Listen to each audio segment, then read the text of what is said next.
Hey guys, welcome or welcome back to another video. Thank you guys so much for clicking on this video. Firstly, if it's your first video, welcome to the Anderson's Family channel. If you're a returning viewer, returning subscriber, welcome back to another conversation, guys.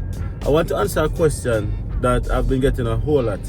And yesterday I did a live with Amoy. If you guys haven't seen that live video as yet, please go and check it out. But one of the things that Amoy said in that video is don't come to Canada in 2025 as a student. And a lot of persons have been asking me questions about the topic, so I want to take a quick minute on my way to work and drop off Malia to address this topic, right? Now, if you guys haven't been aware already, the immigration space in Canada right now is like a roller coaster. It's all over the place. It's up, it's down, it's around, and it's just very, very unstable, right? Nobody really knows the end results of where it's gonna settle, because things are very chaotic right now. Now, a quick background: I came to Canada in 2019 as an international student, and on my platform I have helped, I'd probably say, hundreds of persons to also come to Canada as international students, many of whom have already become permanent residents, including myself. I've also become a permanent resident with my family. And the study route was a route that seemed very viable and very straightforward in of itself, in terms of you go to school, you do things the right way, you get your PGWP, you follow the processes, you find a way to get PR. That was what it was previously. However, over the past couple months, a lot of things have changed.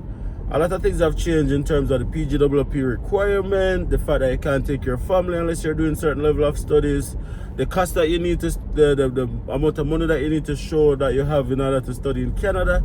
And there's just no clear pathway for permanent residency if you're an international student in Canada, especially if you're an international student in Canada with your family, right?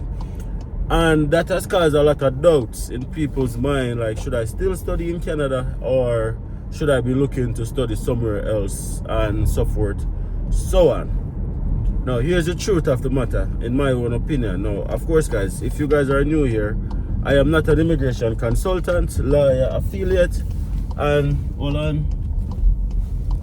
All right, cut him off. Yeah. And this is in no way, shape, or form legal advice, right? So this is just my own opinion, living in Canada, having gone through the study permit process myself, so forth, so on, experience that I've gathered along the way, right?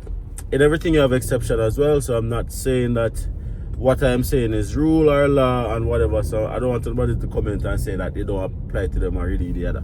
Anyways, the truth of the matter is, if you're gonna study in Canada in 2025, you have to be very strategic.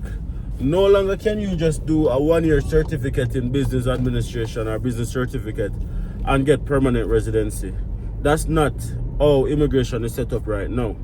You have to be very strategic in the sense that you have to make sure that whatever you're studying is classified as an in-demand occupation, right?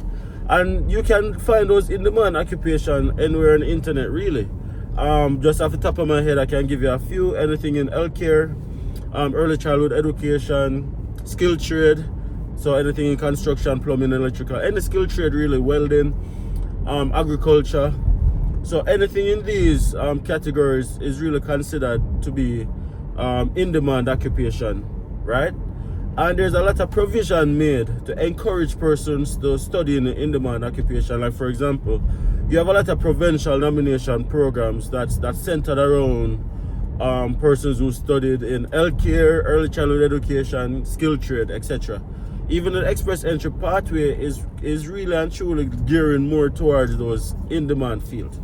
Now, in Canada, immigration policies and rules and stuff like that is usually structured to meet the demand of the economy at that specific time. After COVID, Canada needed a lot of temporary foreign workers because, of course, a lot of persons was living off CERB, which is a benefit that you got here in Canada throughout COVID. And, you know, a lot of businesses were closed down. They needed a lot of part-time employees, a whole lot of things. A lot of people end up leaving Canada. So it left a significant gap within the labor market sector. So they needed a whole lot of low-skilled temporary foreign workers in the restaurants, in the retail industry, in the stores, in the pretty much any low skill job needed a whole lot of temporary foreign worker. However, that need has led to an excess because you had a lot of persons relying now on temporary foreign workers, and then it became out of hand and the system got broken and a whole host of other things. If you guys want to see those other videos, please go and check it out.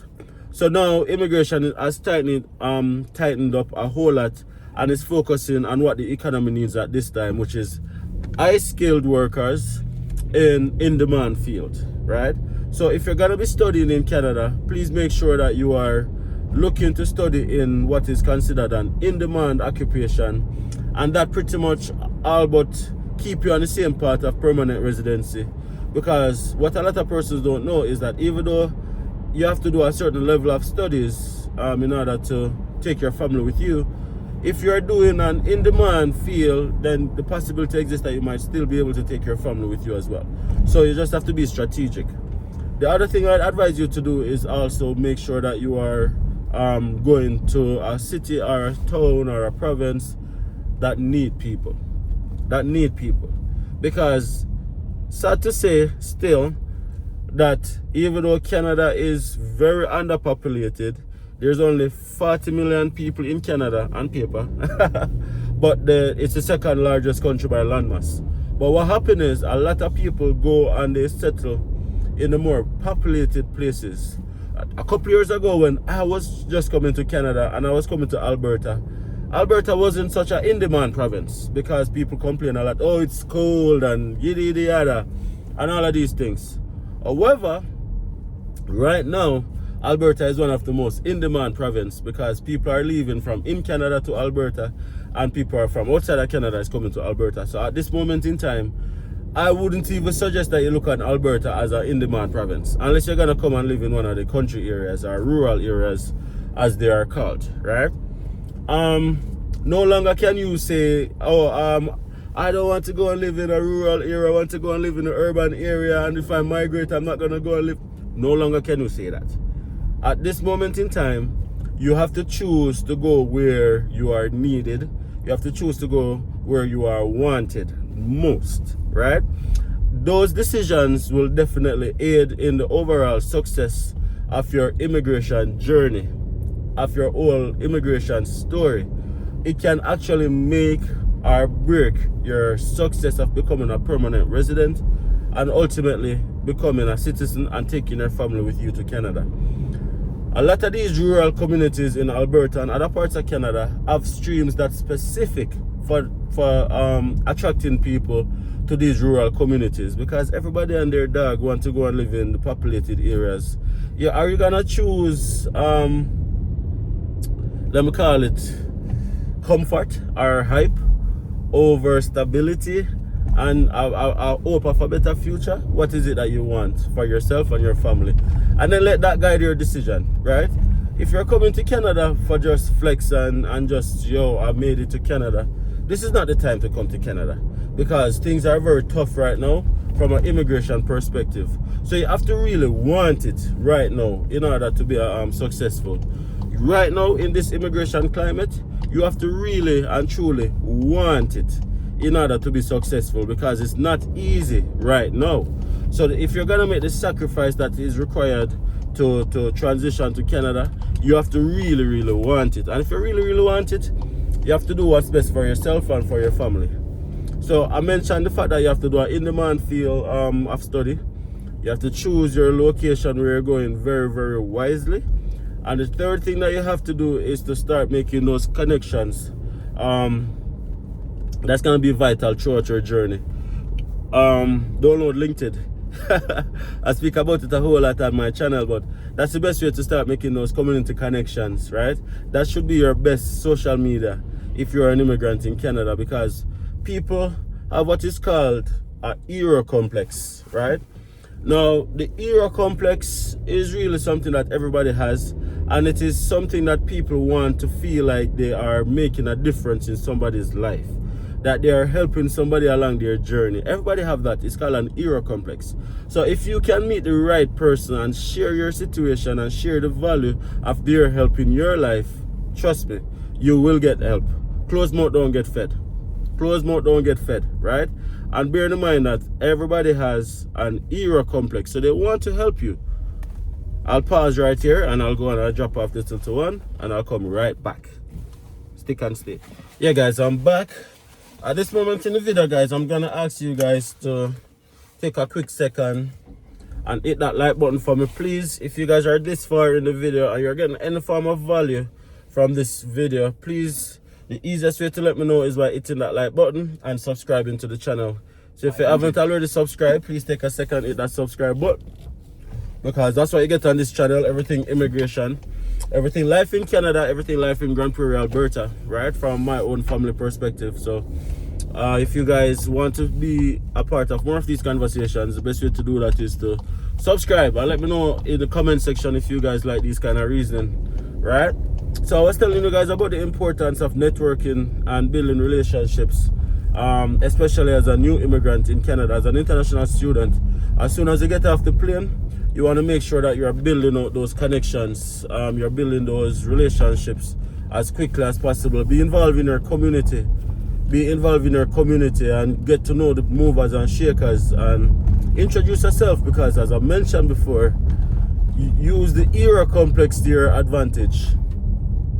Use the need to be a hero in everyone to your advantage. And believe me, that can definitely have a significant impact on your immigration journey, because sometimes just meeting the right person can make your journey as smooth as possible. Take it from me, right? So ultimately, those are some of the things that you can do and put yourself in a position if it is that you want to migrate to Canada in 2025 as an international student. Now, as I mentioned before, don't move to Canada as an international student if it is that you are not coming to Canada to grind and to hustle and to just make a better way for your family and to really and truly go down in the dirt and in the gutter right now in order to find a diamond, right?